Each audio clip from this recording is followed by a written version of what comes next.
ಪುತ್ತೂರಿನಲ್ಲಿ ಸುದ್ದಿಗೋಷ್ಠಿಯನ್ನುದ್ದೇಶಿಸಿ ಮಾತನಾಡಿದ ಶೈವ ಕ್ಷೇತ್ರ ಸಂರಕ್ಷಣಾ ವೇದಿಕೆ ಸಂಸ್ಥಾಪಕ ಶ್ರೀನಾಥ್ ಟಿಎಸ್ ಸುಬ್ರಹ್ಮಣ್ಯ ಅವರು, ಪುತ್ತೂರು ಶ್ರೀ ಮಹಾಲಿಂಗೇಶ್ವರ ದೇವಸ್ಥಾನದಲ್ಲಿ ಯಾವುದೇ ಅನುಮತಿ ಇಲ್ಲದ ಕ್ರಿಮಿನಲ್ ಆರೋಪಿಯ ತಂದೆ ಪಿಜಿ ಜಗನ್ನಿವಾಸ್ ರಾವ್ ಜಾತ್ರೆಯ ಧ್ವಜಾರೋಹಣ ಮಾಡಿದರೆ ದೇವಸ್ಥಾನದ ಇತಿಹಾಸದಲ್ಲಿ ಕಪ್ಪು ಚುಕ್ಕೆಯಾಗಲಿದೆ ಎಂದರು. ಪುತ್ತೂರು ಶ್ರೀ ಮಹಾಲಿಂಗೇಶ್ವರ ದೇವಸ್ಥಾನದಲ್ಲಿ ಪ್ರತಿ ವರ್ಷ ಜಾತ್ರೋತ್ಸವದ ಧ್ವಜಾರೋಹಣ ಹಾಗೂ ಧ್ವಜ ಅವರೋಹಣ ಮಾಡುವ ಜವಾಬ್ದಾರಿ, ಅನುಮತಿ ಇರುವುದು ದೇವಸ್ಥಾನದಲ್ಲಿ ಖಾಯಂ ಪದಾರ್ಥಿ ಹುದ್ದೆಯಲ್ಲಿರುವ ನೌಕರರಿಗೆ ಮಾತ್ರ. ಈ ಮಾಹಿತಿಯನ್ನ ದೇವಸ್ಥಾನದ ಕಾರ್ಯನಿರ್ವಹಣಾಧಿಕಾರಿಯವರು ಲಿಖಿತವಾಗಿ ನೀಡಿದ್ದಾರೆ. ಅದು ಅಲ್ಲದೆ ಕಳೆದ ವರ್ಷದ ಜಾತ್ರೋತ್ಸವದ ವೇಳೆ ಪಿಜಿ ಜಗನ್ನಿವಾಸ್ ರಾವ್ ಅವರು ಯಾವುದೇ ಅರ್ಹತೆಗಳಿಲ್ಲದೆ, ಅನುಮತಿ ಇಲ್ಲದೆ ರಥೋತ್ಸವದಂದು ದೇವರು ರಥ ಏರುವುದಕ್ಕೆ ಮುಂಚಿತವಾಗಿ ಪವಿತ್ರ ಬ್ರಹ್ಮರಥವನ್ನ ಏರಿ ನಿಂತಿದ್ದಾರೆ. ಜಾತ್ರೆಯ ಕೊನೆಯ ಅವಭೃತದ ಸಂದರ್ಭದಲ್ಲಿ ಶ್ರೀದೇವರು ವೀರಮಂಗಲದಲ್ಲಿ ಪವಿತ್ರ ಅವಭೃತ ಸ್ನಾನ ಮಾಡುವ ಸಮಯ ಕೂಡ ಪಿಜಿ ಜಗನ್ನಿವಾಸ್ ರಾವ್ ಅವರು ಹಾಗೂ ಮತ್ತು ಕೃಷ್ಣ ಜಯರಾವ್ ಅವರು ಅಕ್ರಮವಾಗಿ ಶ್ರೀದೇವರ ಅತಿ ಸಮೀಪಕ್ಕೆ ಹೋಗಿದ್ದಾರೆ ಎಂದು ಆಪಾದಿಸಿದರು. ಪಿಜಿ ಜಗನ್ನಿವಾಸ್ ರಾವ್ ಅವರು ಯಾವುದೇ ಬ್ರಾಹ್ಮಣ ಪಂಗಡಕ್ಕೆ ಸೇರಿದವರಲ್ಲ ಎಂಬ ಮಾತುಗಳು ಸಾರ್ವಜನಿಕ ವಲಯದಲ್ಲಿ ಜನಜನಿತವಾಗಿದೆ. ಇದೆಲ್ಲ ದೊಡ್ಡ ಪ್ರಮಾದ. ಶ್ರೀದೇವಳದ ಶುದ್ಧ ಪಾವಿತ್ರ್ಯತೆಗಳಿಗೆ ಭಂಗವನ್ನುಂಟು ಮಾಡತಕ್ಕ ಅಂಶಗಳೇ ಆಗಿರುತ್ತವೆ.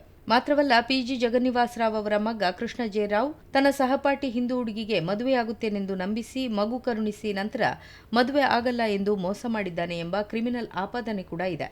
ಈ ವಿಚಾರದಲ್ಲಿ ಪಿಜಿ ಜಗನ್ನಿವಾಸ್ ರಾವ್ ಮದುವೆ ಮಾಡಿಸದೆ ವಚನಭ್ರಷ್ಟರಾಗಿ ಮೋಸ ಮಾಡಿದ್ದಾರೆ ಎಂದು ಸಂತ್ರಸ್ತೆ ಯುವತಿಯ ತಾಯಿ ಬಹಿರಂಗವಾಗಿ ಆಪಾದಿಸಿದ್ದಾರೆ. ಇದು ಮಾಧ್ಯಮಗಳಲ್ಲಿ ಬಿತ್ತರಗೊಂಡಿದೆ. ಇಂತಹ ವ್ಯಕ್ತಿ ದೇವಳದ ಧ್ವಜಾರೋಹಣ ಮಾಡುವುದು ಸರಿಯಲ್ಲ. ಸಂಪ್ರದಾಯ ಮತ್ತು ವಿಧಿ ನಿಯಮಗಳ ನೇರ ಉಲ್ಲಂಘನೆಯಾಗುತ್ತದೆ ಎಂದರು. ಈ ಪ್ರಕರಣದಲ್ಲಿ ಪಿಜಿ ಜಗನ್ನಿವಾಸ್ ರಾವ್ ಅವರು ತನ್ನ ಮಗನನ್ನು ಅದೇ ಯುವತಿಯೊಂದಿಗೆ ಮದುವೆ ಮಾಡಿಸುತ್ತೇನೆಂದು ಅವರು ಪೊಲೀಸ್ ಠಾಣೆಯಲ್ಲಿ ದೃಢಪತ್ರ ಕೊಟ್ಟಿದ್ದರು. ನಂತರ ಮದುವೆ ಮಾಡಿಸದೆ ವಚನಭ್ರಷ್ಟರಾಗಿ ಮೋಸ ಮಾಡಿರುತ್ತಾರೆ ಎಂದು ಸಂತ್ರಸ್ತೆ ಯುವತಿಯ ತಾಯಿ ಬಹಿರಂಗವಾಗಿ ಆಪಾದಿಸಿರುತ್ತಾರೆ.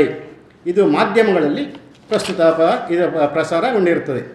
ಇಂತಹ ಆರೋಪಗಳ ಸರಮಾಲೆಯನ್ನು ಹೊಂದಿರುವ ಶ್ರೀ ಪಿಜಿ ಜಗನ್ನಿವಾಸ್ ರಾವ್ ಇವರು ದೇವಸ್ಥಾನದ ಜಾತ್ರೋತ್ಸವದಲ್ಲಿ ಪವಿತ್ರ ಧ್ವಜಾರೋಹಣ ಮಾಡಿದರೆ, ಗರ್ಭಗೃಹದ ಎಡನಾಡಿ ಪ್ರವೇಶಿಸಿದರೆ ಅದು ಹಿಂದೂ ಭಕ್ತಗಳ ಧಾರ್ಮಿಕ ನಂಬಿಕೆಗೆ, ಭಾವನೆಗಳಿಗೆ ಘಾಸಿ ಉಂಟು ಮಾಡುವುದಂತಾಗುತ್ತದೆ. ಒಂದು ವೇಳೆ ಪಿಜಿ ಜಗನ್ನಿವಾಸ್ ರಾವ್ ಇವರು ಜಾತ್ರೋತ್ಸವದ ಧ್ವಜಾರೋಹಣ ಮಾಡಿದರೆ ಅದು ದೇವಸ್ಥಾನದ ಇತಿಹಾಸದಲ್ಲಿ ಕಪ್ಪು ಚುಕ್ಕೆಯಾಗಲಿದೆ. ಮಾತ್ರವಲ್ಲ, ಶ್ರೀ ಮಹಂತೋಬಾರ ಎಂಬ ಹೆಗ್ಗಳಿಕೆಯ ದೇವಸ್ಥಾನದ ಘನತೆ, ಗೌರವ, ಪಾವಿತ್ರತೆ, ಶುದ್ಧತೆಗಳಿಗೆ ಕೂಡ ಧಕ್ಕೆಯನ್ನುಂಟು ಮಾಡುವುದೇ ಆಗಿರುತ್ತದೆ. ದೇವಸ್ಥಾನದಲ್ಲಿ ಕಾಯಂ ಪದಾರ್ಥಿ ಹುದ್ದೆಯ ನೌಕರರು ಈ ಹಿಂದಿನಿಂದ ಧ್ವಜಾರೋಹಣ ನಡೆಸುತ್ತಾ ಬಂದಿರುವುದು ಸಂಪ್ರದಾಯ ಮತ್ತು ನಿಯಮ. ಏನೂ ಇಲ್ಲದ ಪಿಜಿ ಜಗನ್ನಿವಾಸ್ ರಾವ್ ಕೆಲವು ವರ್ಷಗಳಿಂದ ಧ್ವಜಾರೋಹಣದಲ್ಲಿ ಹಸ್ತಕ್ಷೇಪಣ ಮಾಡುತ್ತಿರುವುದು ಸಂಪ್ರದಾಯ ಮತ್ತು ವಿಧಿ ನಿಯಮಗಳನ್ನು ನೇರ ಉಲ್ಲಂಘನೆ ಮಾಡಿರುತ್ತಾರೆ.